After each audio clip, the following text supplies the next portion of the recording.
Welcome to the Happy Mama Movement podcast.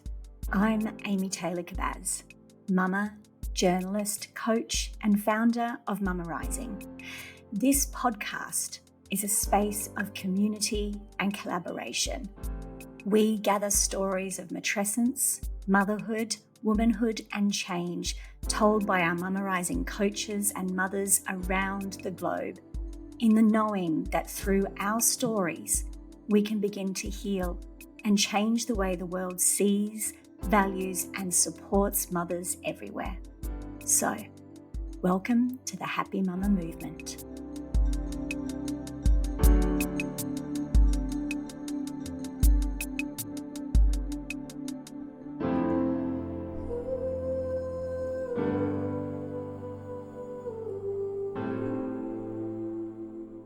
Welcome back, everybody. This week on the podcast, I wanted to take this opportunity to reflect on what is now a decade of coaching mamas.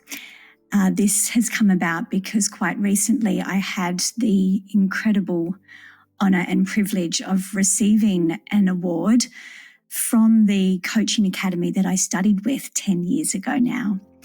And I was incredibly lucky enough to receive the Coach of the Decade for motherhood, parenting, and fertility.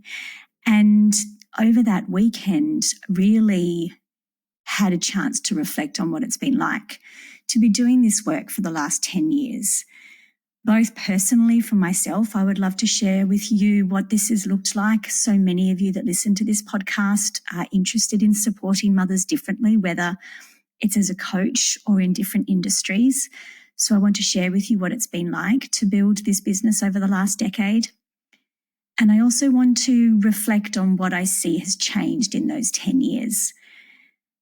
I think the most important thing that I saw when I received that award just recently was that motherhood is now a category unto itself.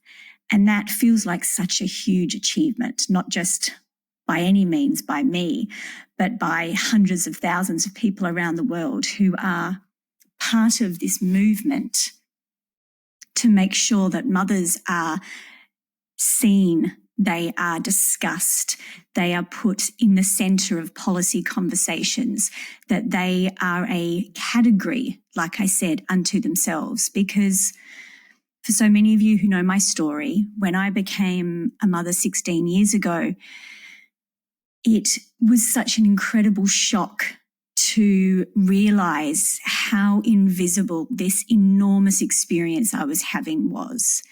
It didn't make sense to me that nobody was talking about this. And then 6 years later, when I trained to be a coach and I wanted to focus on mothers, I felt the same thing. Why is being a coach for mothers something that was dismissed and mocked and laughed at? Over the last decade, it has been an exceptionally challenging task at times to back myself in this. Again, as many of you know, my background is a journalist with the ABC, but before that, I studied at university international politics. I have a degree in international relations. I then went on and did postgraduate study in international development, focusing on women in developing countries. I was always incredibly passionate about being a part of big conversations of what we need to do differently, especially around women. It's so interesting now to see how all of these pieces of the puzzle were built right from when I was little. I didn't see it at the time. I thought I was going to stay in journalism. Maybe I would end up being an academic. I thought I loved being at uni so much. At one stage, I thought maybe I'd just stay at university and study for the rest of my life. I really wanted to work for the UN. I wanted to work for organisations around the world that supported women in particular differently. So when I began to focus, almost pivot my career to focus on motherhood, it was incredibly hard to back myself in that because it felt like I had lost my edge.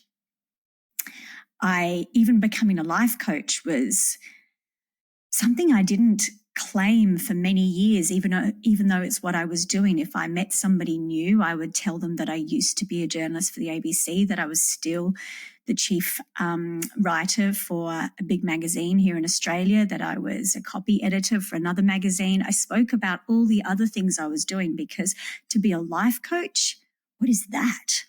How woo-woo and weird can you get?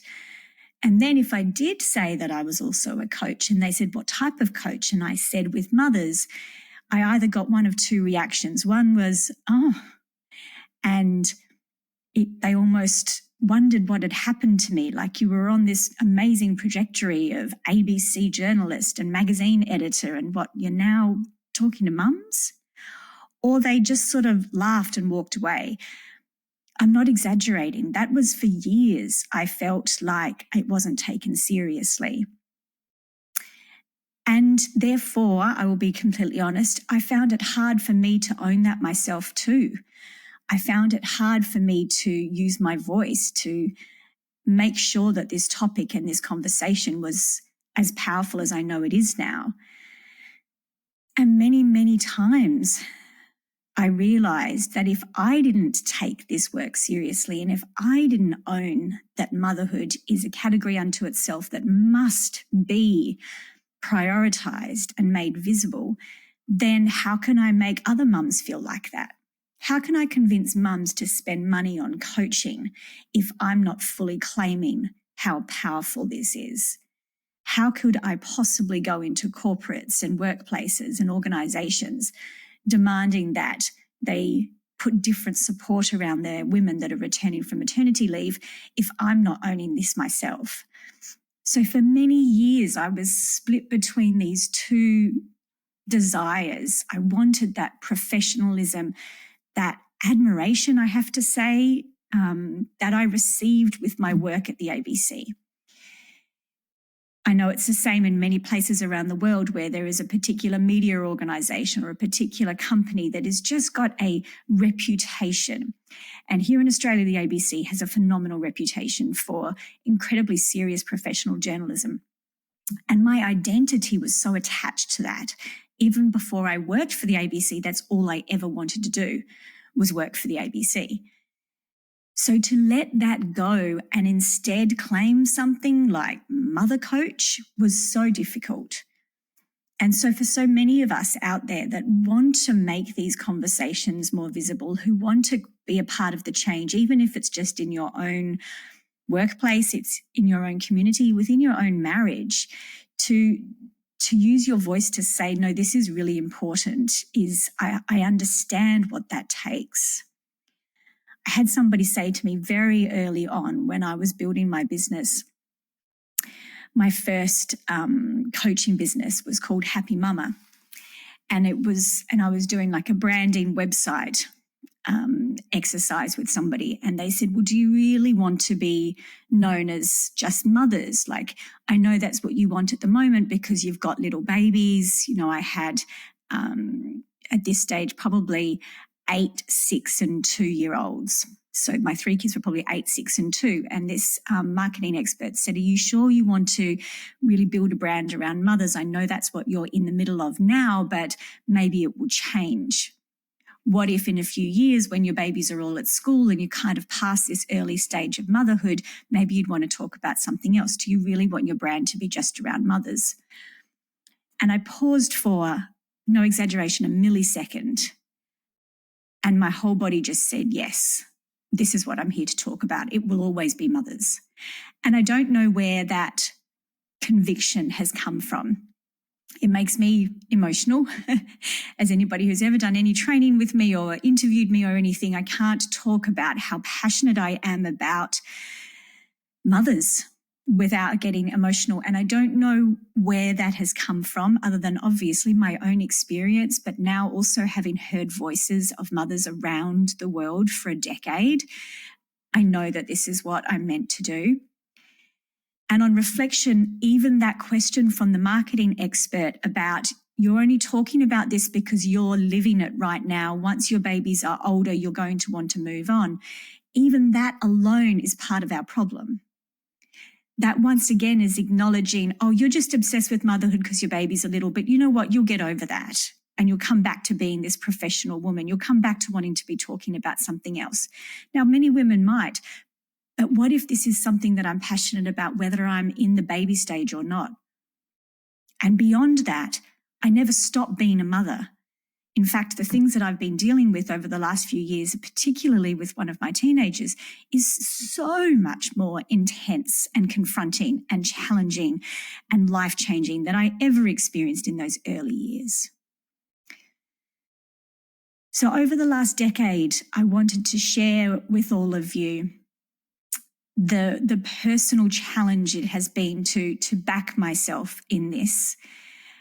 And I know that's the case for so many of us in industries where we're trying to make change for things that used to be invisible or still are.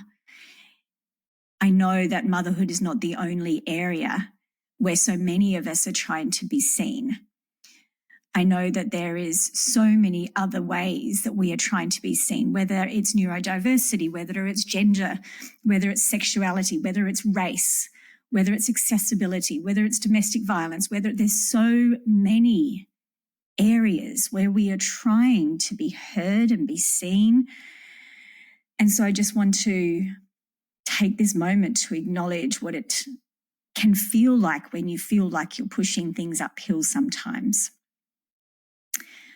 I also hear now so much from our Mama Rising coaches, our newly graduated students, how much they worry that they don't have the answers. And this question of who am I to be out there talking about this, I'm still figuring it out myself. So I just want to touch on that as well. I think one of the greatest disservices we can do to each other at the moment is to follow this patriarchal lie that says, unless you have it all figured out and you're the guru or the expert and are perfect, you can't speak, you can't share, you can't lead, you can't gather people together. It is one of those toxic lies we've been given in our patriarchal culture that says the person at the top is perfect, and unless you are, you can't be there. Now, we all know that the people at the top around the world are far from perfect, but they don't stop anyway. That's just that culture. What I see on the other end of that is so many powerful, passionate, divine leaders in women and in mothers who hold themselves back because they're worried that they don't have all the answers. And it's incredibly hard sometimes to step out and say, I have something to say in this space, knowing that we live in a culture where we are tore down if we don't get it right, knowing that there are people who will judge us and mock us and dismiss us and even worse, bully us, attack us. It's incredibly hard to, at times, be part of the change. But again, we have to. Not long after the news of my divorce was made public on social media, I had a newly enrolled student in my program ask for a full refund because her email said, I don't want to learn from somebody who obviously can't keep her marriage together. That was one person. I've received some pretty awful things over the years. That one definitely stands out. And it took me a really long time to not be triggered by that memory. It took me a really long time, like years, and it's only been 3.5 years since my separation, to feel brave enough to even talk about relationships again, to talk about the masculine and the feminine and intimacy after babies, because I had this belief that was triggered from that one comment of who am I to do this if my marriage didn't work out? I think we need more examples of women out there who are saying, it didn't work for me, but I'm still here. I think we need more examples of women who are showing their scars and their wounds when they're ready to, of course.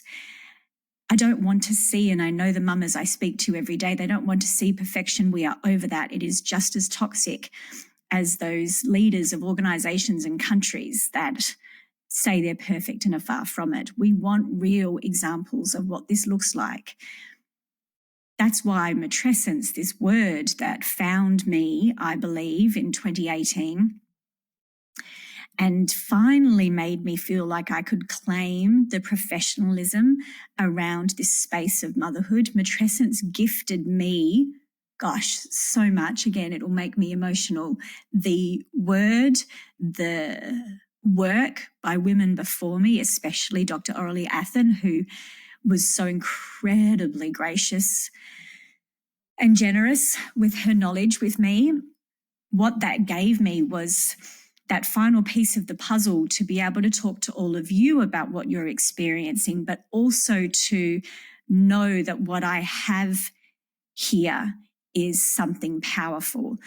I could stand in a boardroom finally and say, no, this is something. Don't just dismiss it as a mother thing. This is the truth.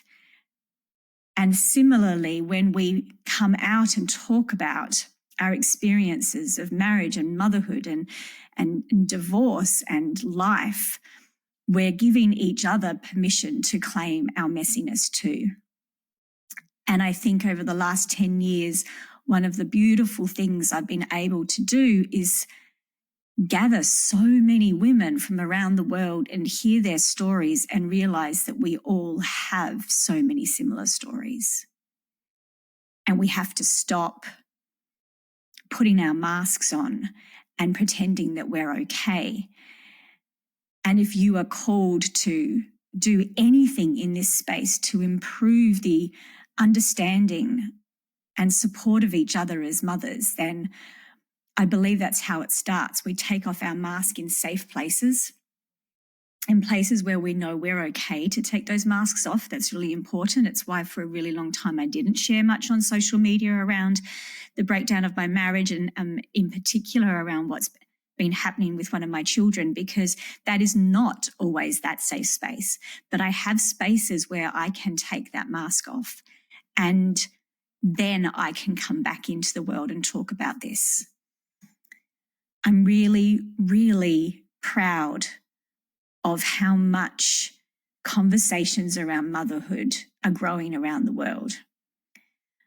I'm incredibly excited that I feel we're at a tipping point, the very beginning, but at the tipping point of mothers using their voices. There is a lot of brokenness in our world right now. I'm recording this just a few days after a horrendous attack at Bondi Junction Shopping Centre, which is just around the corner from me here in Sydney. And one of my children had left the shopping centre half an hour before the mass murderer went through there with a knife and killed and attacked, targeted women, including a beautiful Sydney mama who is in the circles of women I know and I had met in previous years, and her baby. And then you turn the news on and you see what is happening around the world in Gaza, in Africa, in the Ukraine, in every part of the world, really. And I feel that the mothers are beginning to rise.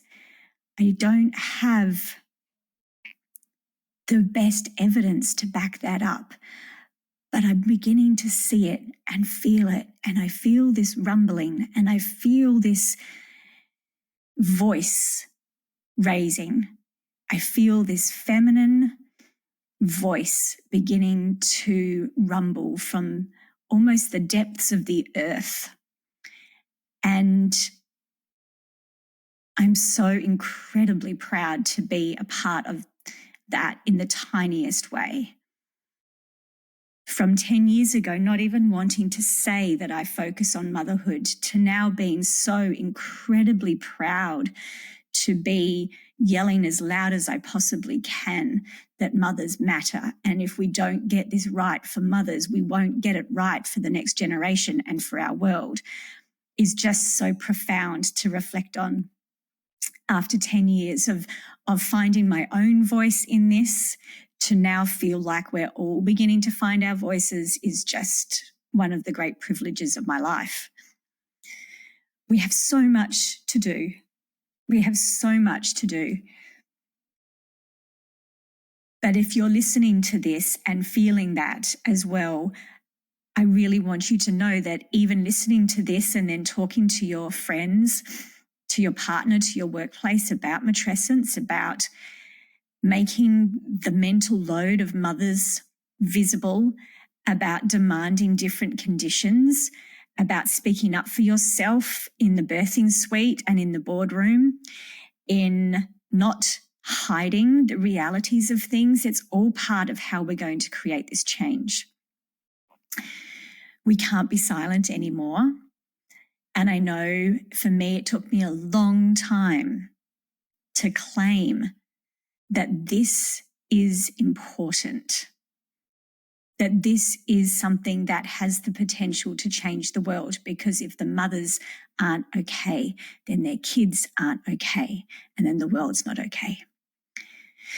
So how freaking amazing is that?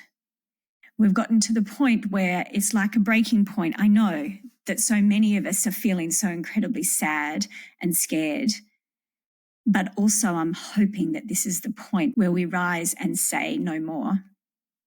And I truly believe that we do that through taking off that mask of motherhood, of talking about matrescence as a truth, just as adolescence is, just as menopause is, just as these huge rites of passage, life changes, transformations are, so too is this experience of motherhood. And beyond that, we cannot mother the way we have. We cannot continue to believe and be told that we can have it all with absolutely no support around us. We cannot have our babies and then be sent home with no support. We cannot be expected to work 6 weeks after we give birth, putting our babies in endless childcare just so we can pay for childcare. It all needs to change. We can't have mothers working through the school system with neurodiverse children while trying to hold down a job. We can't have mothers holding it all together when their teenager is struggling through mental health challenges. We have to change this. And that is why I'm here and why you're here. I want to finish on this huge reflection on the last 16 years of motherhood. It feels like it's been 20 in the last 10 years of being a coach in this. But really, I wrote my first article about motherhood when Scarlett, my eldest, was only 9 months old. That's how quickly something was activated in me. And I reached out to an editor that I used to write for at a magazine and said, can I write to you about birth trauma? Can I write an article about birth trauma? I've just been through something. So I've literally been writing about this for 15 years and gathering stories for 15 years. One of the things that really guided me to where I wanted to go with this work, I've shared about this book many times over the last decade, Judith Jurik's Circle of Stones. This book changed everything for me because what it showed me was that the answers to everything I was feeling and then everything I heard everyone else feeling was that we need to gather together as women again. And when I think about what is happening in the world and when we begin to start taking that mask of motherhood off and we hear what matrescence is, that's what we're doing. We're gathering back together again. We're being honest with each other. We're showing each other our wounds. We're leaning on each other. We're not pretending anymore. So Judith Jurik wrote over and over again in this phenomenal book, she posed this question of how would your life be different? Just asking what would happen if you had places where you could gather like this. And so that really set me on the path of creating online programs, creating women's circles, and now obviously doing all the work that I do. But I want to finish with this question that she asks. How might your life have been different if deep within you carried an image of the Great Mother? And when things seemed very, very bad, you could imagine that you are sitting in the lap of the goddess, held tightly, embraced at last, and that you could hear her saying to you, I love you. I love you, and I need you to bring forth yourself. And if in that image you could see the Great Mother looking to her daughters, looking to each woman to reveal in her own life the beauty, strength, and wisdom of the mother, how might your life be different? My life is so different since starting on this path. And whether you're a brand new listener or have been here since the very, very beginning, I want to say thank you. We are those daughters. We do have the beauty, strength, and courage of the mother. And together, I know we will make a difference in this world. Thank you.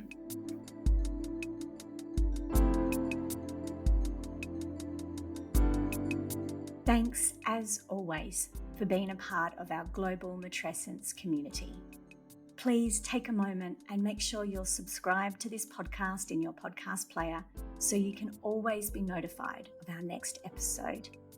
And if you would like to work with a coach on your own experience of matrescence, please go to mamarising.net and explore our directory of phenomenal coaches, workshop leaders, space holders and facilitators around the globe. You can also explore our Global Matrescence Foundation and consider donating so a mama in need can access the support of one of our coaches and still ensure that our coaches receive the income and support they need so they can continue to work in this way. And finally, if you would like to be a coach, a facilitator, and a matrescence activist in your own community, jump on our waitlist for our next intake of the Mama Rising Facilitator Training at mamarising.net. Thank you for being here and being part of this movement. Until next week.